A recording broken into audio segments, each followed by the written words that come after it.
महकमा excise and taxation ने chairman PTI Imran Khan को जमान पार्क मकान के लिए लग्जरी टैक्स का नोटिस भिजवा दिया।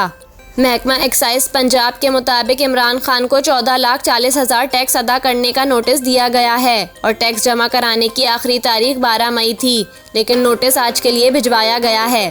महकमा एक्साइज एंड टैक्सेशन का कहना है कि इमरान खान का जमान पार्क का पुराना मकान गिराकर नया मकान तामीर किया गया है, जो इनके और इनकी 4 बहन भाइयों के नाम है। महकमा एक्साइज एंड टैक्सेशन के मुताबिक इमरान खान से गुज़िश्ता माह इसका रिकॉर्ड तलब किया गया था, जो उन्होंने जमा कराया। तखमीना लगाने के बाद 14,40,000 रुपए का लग्जरी टैक्स चालान भिजवाया। आज लग्जरी टैक्स जमा कराने की आखिरी तारीख है। महकमा एक्साइज के मुताबिक इमरान खान ने नोटिस वसूल कर लिया है।